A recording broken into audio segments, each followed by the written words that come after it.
My name is William McNamara, MC, capital N as in Nancy, A, M as in Michael, ARA, and I'm an FBI special agent. Thank you so much. So saw this posting by the FBI about these fake COVID vaccine surveys. Can you tell us what's going on?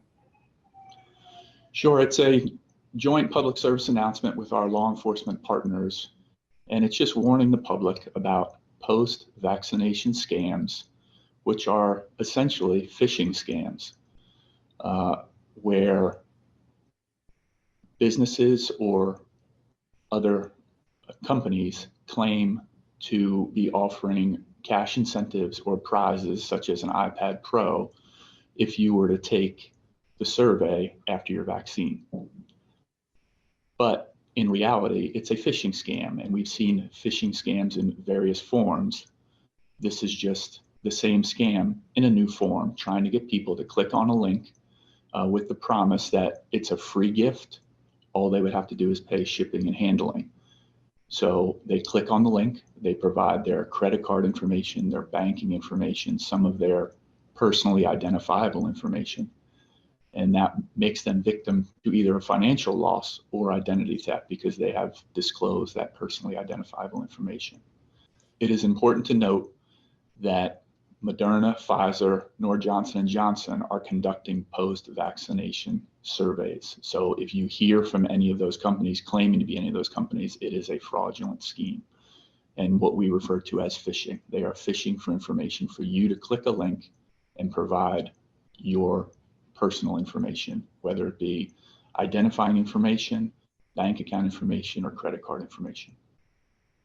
This is one time, especially that everybody's opening themselves up to emails that you would get from your, medical affiliation or from the county, state, that sort of thing. What are the tips that you recommend for our viewers to be aware of this sort of situation? I'd beware on clicking on any links from a sender you don't know and pay attention to who the sender is. If you're unsure, try and contact that sender through a means not in the email or the link, right? So for instance, if it's claiming to be from the city, rather than reply to that link or try and use contact information on that link, separately go and find contact information for the city and try and confirm if what you're receiving is legitimate. Have we had local victims? Is that what brought this to your attention? Off the top of my head, I'm not aware of the numbers locally. This was a national public service announcement that went out nationwide, so I don't believe it's specific to any particular region. And what is the type of information that you would never want to give up under a circumstance like this?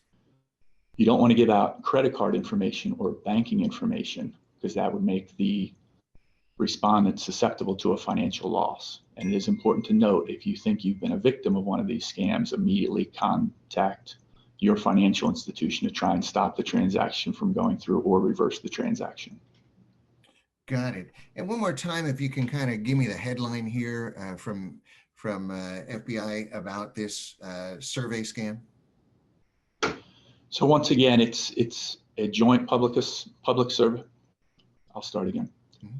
It's a joint public service announcement from all of the law enforcement partners to warn the public about post-vaccination scams. And are these, scammers, are they local? Do we think it's like an out of country type of thing, or any examples of, who these type of perpetrators may be? Yeah, I do not have information on where this is originating from. Unfortunately, this is the same thing we see over and over. The phishing scams have been around for a long time. They just take different forms based on whatever's happening, whether it's after a natural disaster like a hurricane, right? Or when COVID started, we had different variations of scams. And now with the vaccine rollout, it's a different variant of the scam. But with the intent is all the same, to get people to click either in their text messages or in their emails onto a link under the guise that they are going to receive something for completing the survey.